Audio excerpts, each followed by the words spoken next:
It's a very special thing when we get to see two contrasting all-time great talents of different generations even in direct battle. And that's what we were blessed with last night as Nikola Jokic, perhaps the greatest offensive player ever, took on Victor Wembanyama, the greatest defensive talent ever. They met once earlier this season, and Jokic had a monstrous outing, dropping 39, 11, and 9, but Wemby was on a minutes restriction at that point and has improved considerably since then. Nevertheless, Jokic again controlled the rematch last night, scoring an extremely efficient 31 points on 13 of 19 shooting in just 3 quarters of play as the Nuggets won again. But Wemby still proved an incredibly distinct challenge to Jokic, forcing him to turn to solutions that no other player in the league could as he ultimately won the chess match. The challenge that Wemby poses was evident on Jokic's first attempt of the game, because when most stronger players try to post up Wemby, it looks something like this. They may bury him under the bucket, but he's so absurdly tall and long that he can disrupt them anyways. And that's what happens here since Jokic doesn't get this shot up quickly enough after selling an unsuccessful pump fake. This is why players really struggle to exploit Wemby's slightness. No matter where you move him to, you still have to score over a 7'4" man with an 8-foot wingspan, and that's really hard. But here, Jokic does a much better job of countering Wemby's size. He buries him under the basket again, but creates a little space with the forearm and is up in the air quickly and at his apex before Wemby can get up.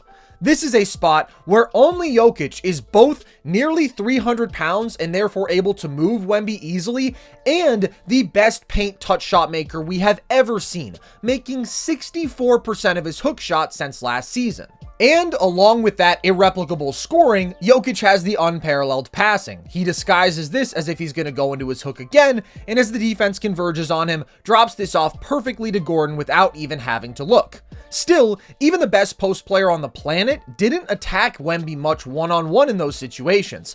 Starting from a stagnant position in such close proximity to Wemby is always going to be a challenge because of his length. So Jokic was very deliberate about adjusting his approach to try to negate that advantage. That meant he did most of his scoring in this game starting off ball from the perimeter, then cutting or attacking a closeout and putting up a touch shot before Wemby could affect it.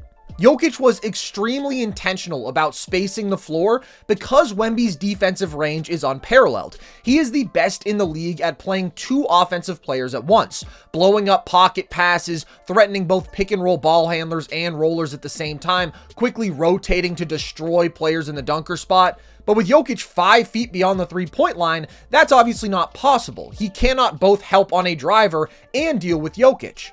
So Jokic consistently put him in that predicament, and here he keeps it simple. Leave me from the 3-point line, and I will gladly knock down a wide open look. But he wasn't lights out from deep in this game and only attempted 3 triples, so he instead preferred to use all that runway to get to quality looks in the paint.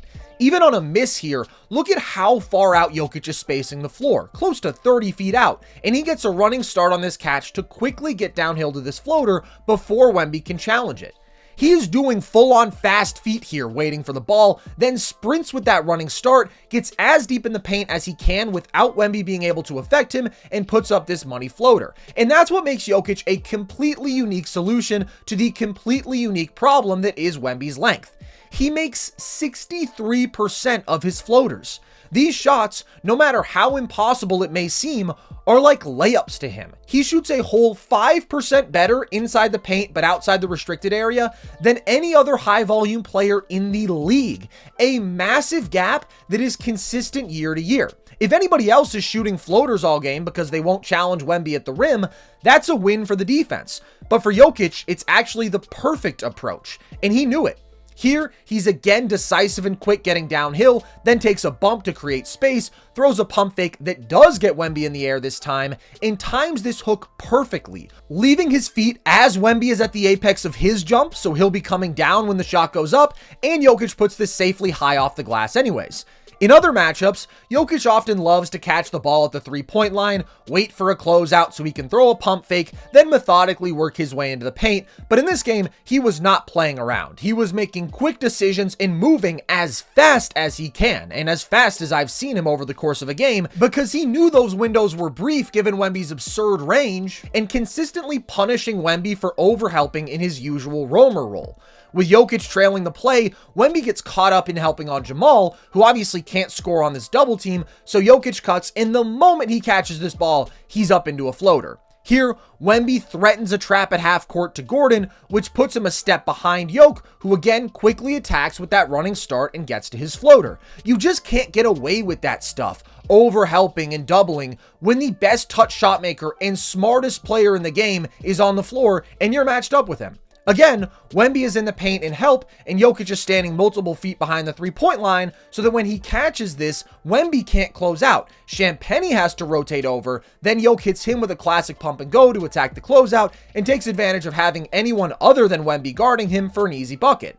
Wemby loses sight of Jokic trailing the play here and doubles Jamal recklessly, and it's another easy cut for Jokic from the perimeter. And even if he wasn't at the three-point line, Jokic had a positive impact on spacing by occupying Wemby from the mid-range on these off-ball screening actions, allowing teammates to cut into open paints. This is a beautifully disguised action overall, and Wemby stays attached to Jokic here, so MPJ doesn't have to deal with help off this cut. Sohan should slide over and try to help sooner here, but Wemby can't leave Jokic himself to help because of the threat he poses as a mid-range shooter. Because here, Wemby gets caught under this screen for Jokic, and he curls around it and knocks down this floater. So both for himself and his teammates, Jokic negated Wemby's monstrous impact as an interior defender as effectively as is possible.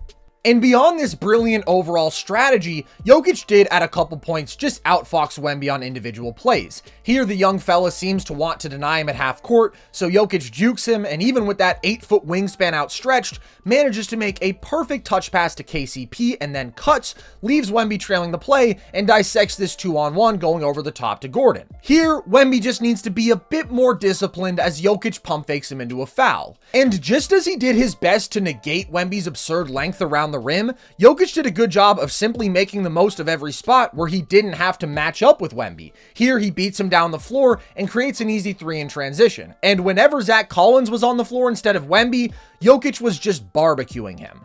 Again, very opportunistic, very smart. Now, Wemby still had his wins in this game. This is a great move by Jokic. He bullies Wemby into the restricted area, then hits him with a beautiful spin into the pump fake, but Wemby is so huge that Jokic has to release this hook from a very challenging angle, and he misses. Here, Jokic makes the mistake of showing Wemby the ball, who forces a steal with his absurd length and extremely active hands.